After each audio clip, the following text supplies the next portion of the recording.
بسم اللہ الرحمن الرحیم۔ خزائن القرآن، قرآن کریم کے علوم و معارف کا مجموعہ از افادات شیخ العرب والعجم عارف باللہ مجدد زمانہ حضرت اقدس مولانا شاہ حکیم محمد اختر صاحب رحمۃ اللہ علیہ۔ آیت نمبر 24۔ اعوذ باللہ من الشیطان الرجیم، بسم اللہ الرحمن الرحیم۔ وعاشروہن بالمعروف، ترجمہ، اور عورتوں کے ساتھ خوبی کے ساتھ گزارا کیا کرو۔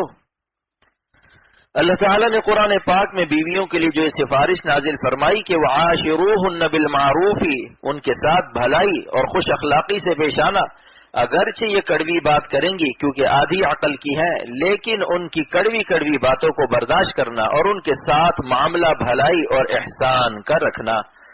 سرور عالم صلی اللہ علیہ وسلم نے فرمایا، المرأة كالضلع ان اقمتها كسرتها وان استمتعت بها وفيها عوج۔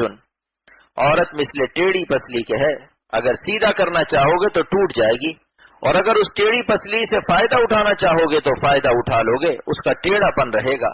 اللہ تعالیٰ کے سفارش فرمانے سے معلوم ہوا کہ اگر بیویاں اہم نہ ہوتی تو اتنا بڑا مالک ان کی سفارش کیوں نازل فرماتا، کیونکہ دنیا میں بھی بڑا آدمی کسی اہم آدمی ہی کی سفارش کرتا ہے، کیونکہ دنیا میں بھی بڑا آدمی کسی اہم آدمی ہی کی سفارش کرتا ہے، اپنے پیاروں کی سفارش کرتا ہے، غیر پیارے کی سفارش نہیں کرتا۔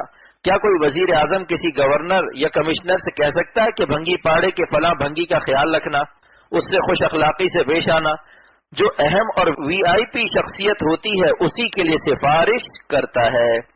معلوم ہوا کہ اللہ تعالیٰ کی نظر میں بیویاں نہایت اہم اور وی آئی پی ہیں، اسی لیے وعاشروہن بالمعروف کی آیت نازل فرما دی کہ قیامت تک علی الاعلان میرے اس حکم کی تلاوت کی جائے گی، میرا نبی بھی تلاوت کرے گا، نبی کے صحابہ بھی تلاوت کریں گے، قیامت تک اولیاء اللہ اس حکم کی تلاوت کرتے رہیں گے۔ اس سفارش کو میں قرآن پاک کا جز بنا رہا ہوں تاکہ میری بندیوں کی اہمیت سب کو معلوم ہو جائے۔ جنت میں تو ان کی اہمیت ظاہر ہے کہ یہ حوروں سے زیادہ حسین کر دی جائیں گی، مگر دنیا میں بھی اللہ کی نظر میں ان کی شخصیت نہایت اہم اور وی آئی پی تھی، جب ہی تو ان کے لیے سفارش نازل فرمائی، کیونکہ انہی کے پیٹ سے انبیاء پیدا ہوئے، انہی کے پیٹ سے اولیاء پیدا ہوئے اور قیامت تک پیدا ہوتے رہیں گے۔ یہ اللہ تعالیٰ کے دوستوں کی فیکٹریاں اور کارخانے ہیں، لہٰذا عورتوں کو حقارت سے مت دیکھو، ان کے ناز و نخرے اور کڑوے پن کو برداشت کرو کہ کم عقل ہے۔ اگر آپ کا ایک ہی بچہ ہو اور آپ کا بہت پیارا ہو لیکن کم عقل ہو تو بتائیے آپ اس کی خطاؤں کو معاف کریں گے یا نہیں؟ بلکہ محلے والوں سے بھی کہہ دیں گے کہ میرا بچہ کم عقل ہے، اگر آپ کا کوئی نقصان کر دے تو مجھ سے ڈبل پیسے لے لینا، لیکن میرے بچے کو ہاتھ نہ لگانا۔ تو اللہ تعالیٰ کا اپنی بندیوں کے لیے سفارش کرنا اپنی بندیوں سے اللہ تعالیٰ کی محبت کی دلیل ہے۔ لہٰذا بیوی کو دیکھو تو رحمت کی نگاہ سے دیکھو، محبت کی نگاہ سے دیکھو، کیونکہ اللہ تعالیٰ فرماتے ہیں کہ عورتوں کو کیوں پیدا کیا؟ لِتَسْكُنُوا إِلَيْهَا، تاکہ تم ان سے سکون حاصل کرو، اور آگے مصدر نازل فرمایا مَوَدَّةً وَرَحْمَةً، اور مصدر مبالغہ کے لیے آتا ہے، جیسے زید عدل، زید عدل ہے یعنی انتہائی عادل ہے، مَوَدَّةً وَرَحْمَةً کے معنی کہ تمہارے لیے سراپا محبت اور سراپا رحمت ہے۔ دنیا میں بھی رحمت ہے کہ ان سے دو روٹی ملتی ہے، اور آخرت میں بھی رحمت ہے کہ اگر ان کے پیٹ سے کوئی ولی اللہ پیدا ہو گیا تو تمہاری مغفرت کا سامان ہوگا۔ اس وقت قیامت کے دن ان بیویوں کی قدر معلوم ہوگی۔ اللہ تعالیٰ قرآن پاک میں فرماتے ہیں کہ اپنی بیویوں کے ساتھ بھلائی سے پیش آؤ۔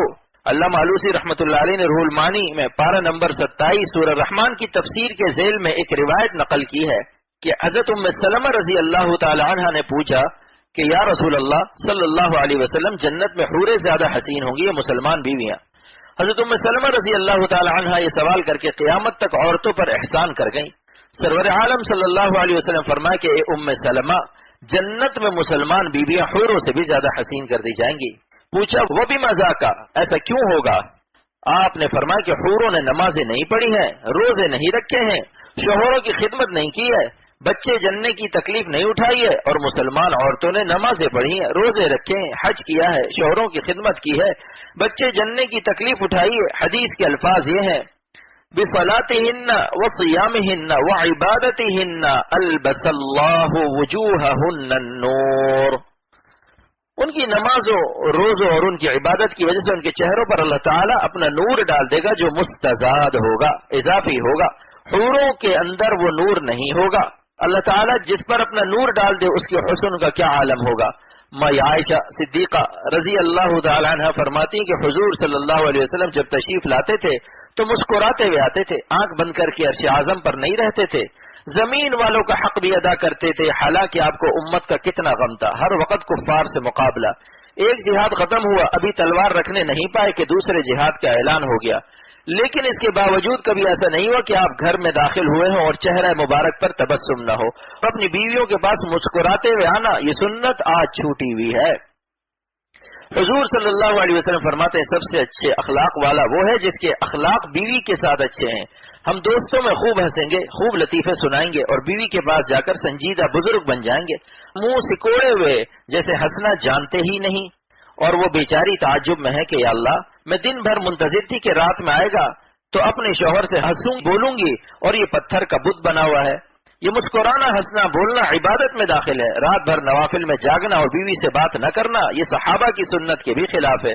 ایک کم عمر صحابی کے پاس ایک بڑی عمر کے صحابی گئے، انہوں نے عبادت شروع کر دی تو ان بزرگ صحابی نے فرمایا فَإِنَّ لِأَهْلِكَ عَلَيْكَ حَقًّا وَإِنَّ لِضَيْفِكَ عَلَيْكَ حَقًّا. تمہارے مہمان کا تم پر حق ہے، میں تمہارا مہمان ہوں، مجھ سے باتیں کرو. اس کے بعد فرمائے کہ جاؤ اب اپنی بیوی کا حق ادا کرو، اس سے بھی باتیں کرو. قرآن کریم کی روح سے نیک بیوی وہ ہے جو مرد کی حاکمیت کو تسلیم کر کے اس کی اطاعت کرے، اس کے تمام حقوق ادا کرنے کے ساتھ ساتھ اس کے پیٹھ پیچھے اپنے نفس اور مال کی حفاظت کرے. اپنی عصمت اور مال کی حفاظت جو امور خانہ داری میں سب سے اہم ہے ان کے بجا لانے میں خاوند کے سامنے اور پیچھے کا حال بالکل برابر رکھے. یہ نہیں کہ خاوند کے سامنے تو اس کا اہتمام کرے اور اس کی عدم موجودگی میں لاپرواہی برتے. ایک حدیث میں اس کی مزید تشریح ہے. حضور اقدس صلی اللہ علیہ وسلم نے ارشاد فرمایا بہترین عورت وہ ہے کہ جب تم اس کو دیکھو تو خوش ہو اور جب اس کو کوئی حکم دو تو اطاعت کرے اور جب تم غائب ہو تو اپنے نفس اور مال کی حفاظت کرے. ایک اور حدیث میں حضور اقدس صلی اللہ علیہ وسلم نے فرمایا کہ جو عورت اپنے شوہر کی تابع دار اور فرما بردار ہو اس کے لیے ہوا میں پرندے، دریا میں مچھلیاں، آسمانوں میں فرشتے اور جنگلوں میں درندے استغفار کرتے ہیں.